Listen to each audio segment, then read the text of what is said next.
SP कितना ही अच्छा हो, जज कितना ही अच्छा हो, कलेक्टर कितना ही अच्छा हो, मंत्री कितना ही अच्छा हो, मुख्यमंत्री कितना ही अच्छा हो,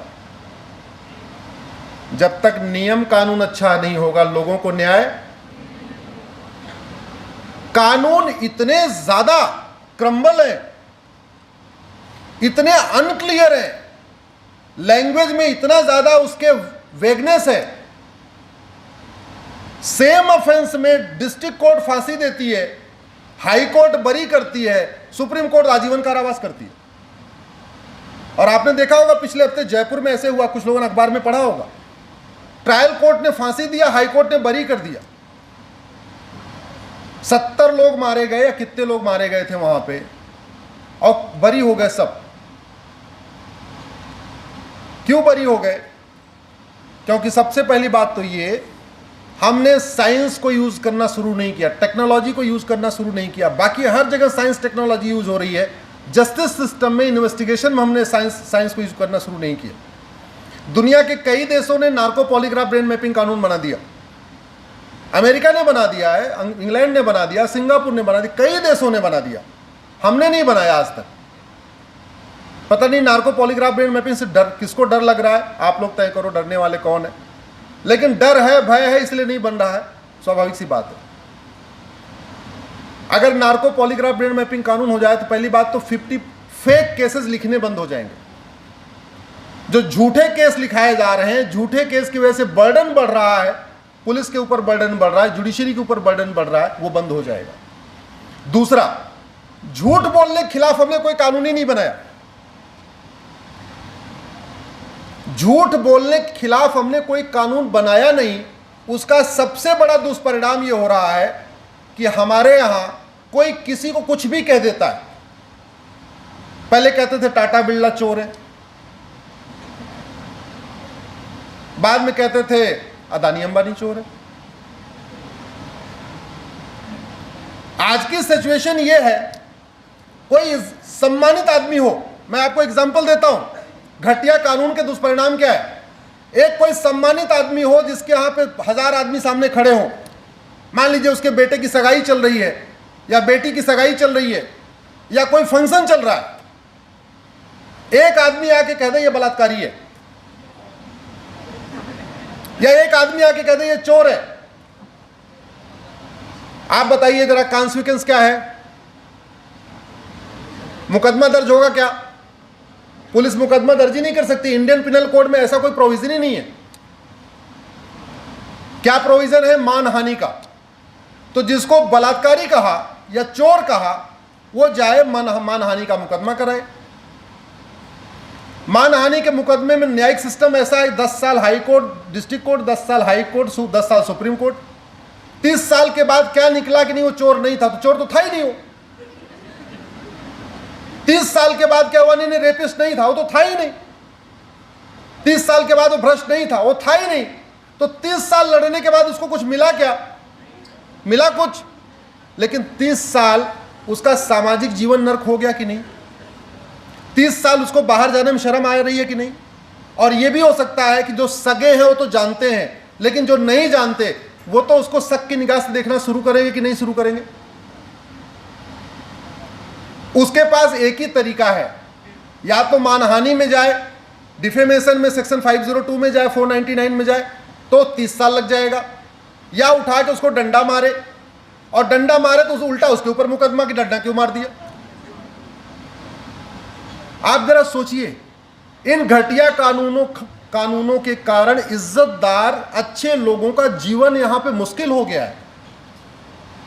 भारत से बहुत सारे लोग भारत छोड़ के जो बाहर जा रहे हैं, वो क्यों जा रहे हैं? उनको भारत माता से प्यार है, इस भूमि से प्यार है, लेकिन सम्मान के साथ उनका जीवन जीना यहां बड़ा मुश्किल हो गया है, इसलिए बहुत सारे लोग चले जा रहे हैं। ये कैसे रोका जा सकता है? कैसे? कानून बना के, पुलिस चार्टर लागू करके, जुडिशियल चार्टर लागू करके, अच्छे कानूनों का निर्माण करके, जिसकी कोई लागत नहीं। एक विषय आप लोग आर्टिकल 16 आर्टिकल 16 क्या कहता है? सबको समान अवसर मिलना चाहिए। आज की डेट में मिलता है क्या? सबको समान अवसर मिल रहा है क्या?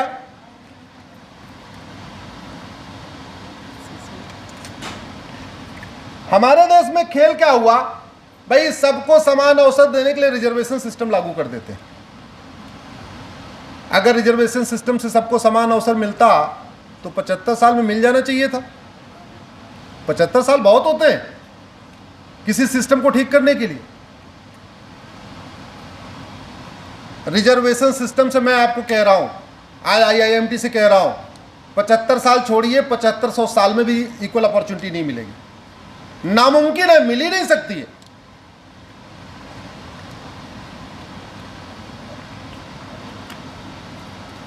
क्यों नहीं मिलेगी? आपका एनडीए का एग्जाम एक होता है, क्लैट का एग्जाम एक होता है, आईलेट एक होता है, आईएएस एक होता है, जजेस का भी शुरू होने वाला आईजीएस आने वाला उसका भी एग्जाम एक ही होगा, नीट एक ही होता है, जेई एक होता है, सारे पेपर एक होते हैं, लेकिन सिलेबस सबका एक होता है क्या? यूपी बोर्ड का बच्चा अलग किताब पढ़ रहा है, सीबीएसई वाले अलग पढ़ रहे हैं, आईसीएसई वाले अलग पढ़ रहे हैं, बिहार बोर्ड वाले अलग पढ़ रहे हैं, बंगाल वाले अलग पढ़ रहे हैं। कॉम्पिटिटिव एग्जाम एक, पेपर एक और सिलेबस अनेक।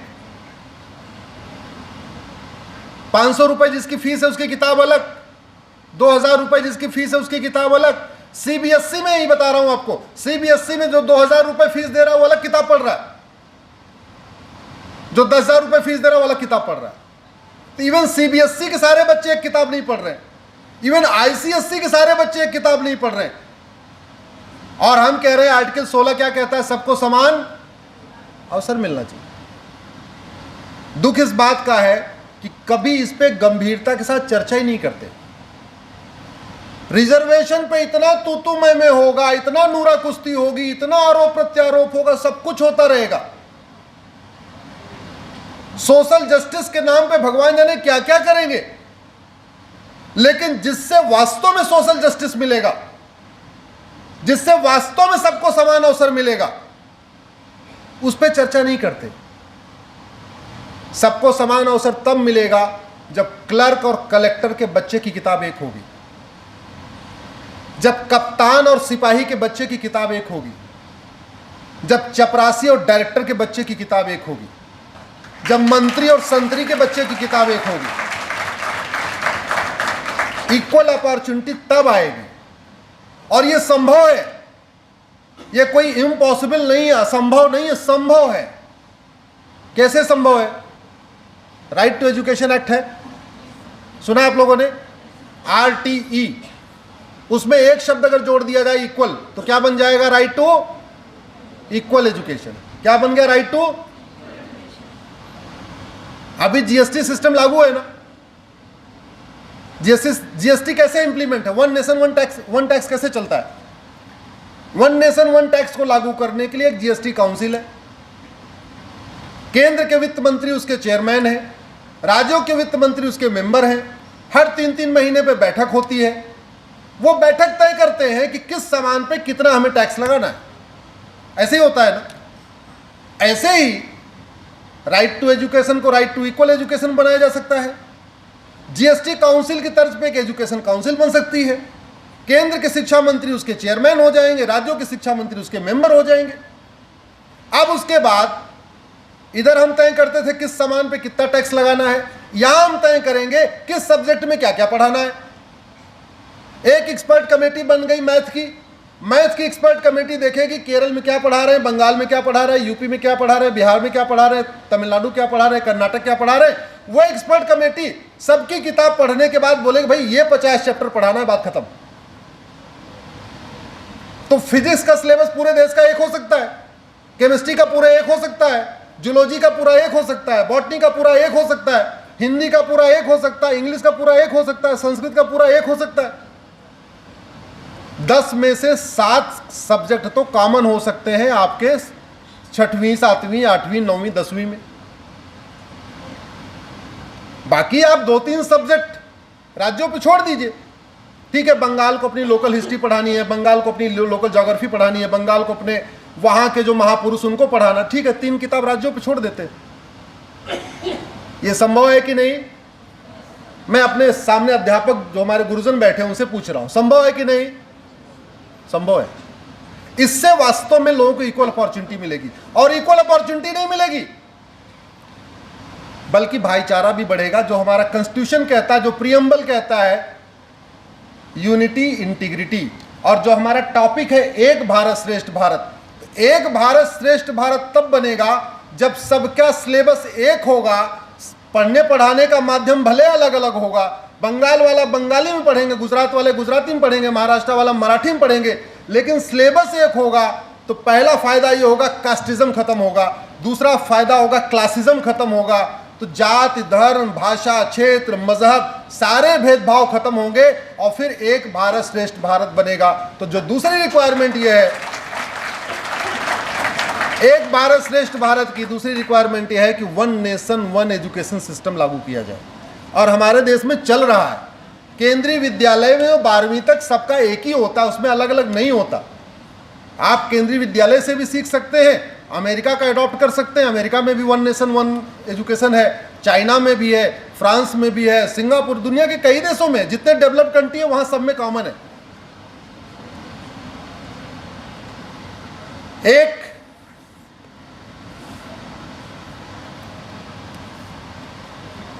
आर्टिकल 21, ऐसे आर्टिकल वाइज चलेंगे, 14, 16, अब 21।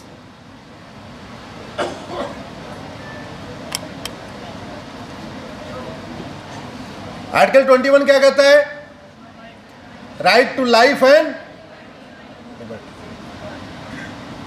Right to life include right to dignity. ध्यान से समझिए, right to life include right to dignity, right to life include right to identity, right to life include right to justice. तो article 21 ये कहता है कि सबको न्याय पाने का फंडामेंटल राइट है। अब इसमें यह नहीं लिखा है कि 1 साल में न्याय पाने का फंडामेंटल राइट है या 50 साल में या 10 साल में या 20 साल में। दूसरा, कॉन्स्टिट्यूशन में अगर आप ओथ देखिए, कुछ बातों पे हमारे यहां जनरली चर्चा बहुत कम होती है। सबसे कम चर्चा होती है हमारे सांसदों, विधायकों, जजों के ओथ के ऊपर। वो एक ही बार जो ओथ लेता है वही ओथ लेता है, वो भी दोबारा नहीं पढ़ता, और हम लोग तो बिल्कुल नहीं पढ़ते। लेकिन मैं इस ओथ को पढ़ता हूं। कई बार जब मुझे लगता है कि सामने से ठीक से रिस्पांस नहीं आ रहा, जो मैं कहने की कोशिश कर रहा हूं, जज साहब उसको शायद नहीं समझने की कोशिश कर रहे हैं, तब मैं उनको शेड्यूल 3 खोलता हूं, उनको उनकी ओथ पढ़वाता हूं। ओथ में क्या लिखा है? जो ला के बच्चे हैं बाद में शेड्यूल 3 खोलना, उसमें ओथ में यह है कि जो केंद्र के मंत्री हैं वो ओथ लेते हैं, I will act according to constitution, मैं संविधान के अनुसार कार्य करूंगा। और सुप्रीम कोर्ट के जज ओथ लेते हैं, I will act according to constitution and I will uphold the constitution. किसकी ओथ भारी हो गई भाई, जरा बताइए, किसकी ओथ भारी हुई? जो कह रहा है मैं संविधान के अनुसार कार्य करूंगा, जो कह रहा है मैं संविधान को अपहोल्ड भी करूंगा। ऐसे नीचे स्टेट मिनिस्टर की ओथ है, फिर हाई कोर्ट के जजेस की ओथ है। स्टेट का मिनिस्टर ओथ लेता है I will act according to constitution, और हाई कोर्ट के जज ओथ लेते हैं I will uphold the constitution. वो एक सेंटेंस एक्स्ट्रा है जजेस के लिए, हाई कोर्ट के जजेस के लिए और सुप्रीम कोर्ट के भी जजेस के लिए। तो जो शपथ है, मंत्रियों की शपथ 3 लाइन की है और जजों की शपथ 4 लाइन की। एक बात और अंतर है, जो केंद्र के मंत्री हैं या सांसद हैं, इनकी कुर्सी पे कुछ नहीं लिखा होता, सिंपल कुर्सी। लेकिन सुप्रीम कोर्ट के जजेस की कुर्सियों पे लिखा होता है यतो धर्मस ततो जयः, ये संस्कृत का शब्द है, गूगल करना बाद में। जहां धर्म होगा वहां पे जय होगी।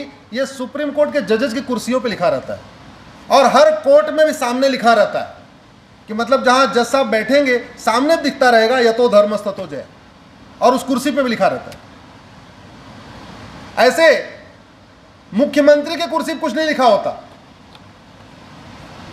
प्रदेश के मंत्री की कुर्सी पे कुछ नहीं लिखा होता, विधायक की कुर्सी पे कुछ नहीं लिखा होता, लेकिन हाईकोर्ट के जजेस की कुर्सी पे लिखा रहता है सत्यमेव जयते। जहां सत्य होगा उसी की।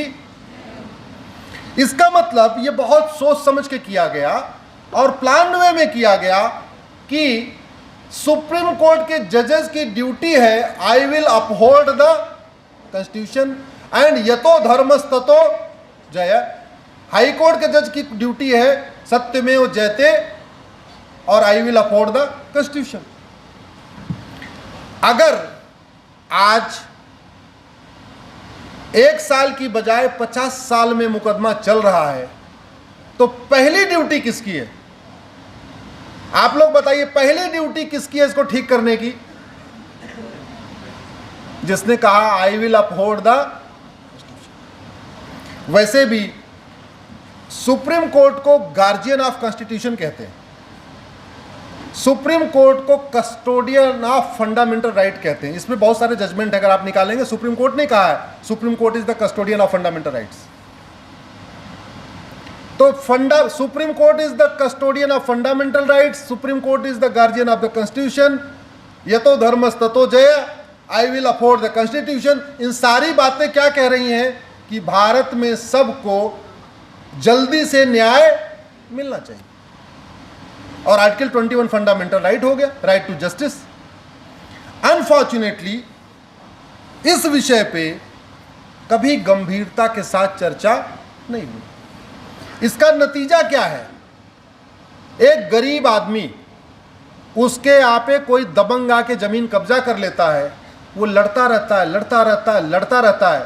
उसके पास अपने डिस्ट्रिक्ट कोर्ट तक जाने का ढंग से पैसा भी नहीं होता है। कई बार वो साइकिल से जाता है, कई बार बस से जाता है तो भूखे आता है, वहाँ कुछ समोसा भी नहीं खाता। ये उसकी सिचुएशन है, लेकिन बेचारा अपनी 1 बिस्वा ज़मीन 2 बिस्वा ज़मीन के लिए लड़ाई करता रहता है। 5 करोड़ मुकदमे चल रहे हैं इस समय। 5 करोड़ मुकदमे का मतलब है कि 5 करोड़ परिवार न्याय के लिए तरस रहे हैं। 5 करोड़ परिवार न्याय की आशा में बैठे हुए, जल्दी से उनको न्याय मिल जाए। और 5 करोड़ परिवार का मतलब ऑन एन एवरेज अगर एक परिवार में 6 आदमी हैं तो यानी टोटल कितने हो गए? 30 करोड़। यानी 30 करोड़ भारतीय मुकदमों के कारण टेंशन में है। याद रखिए, जब मुकदमा चलता है, जो पिताजी जाते हैं तारीख पे तारीख, पहले उन्हीं को टेंशन नहीं होता।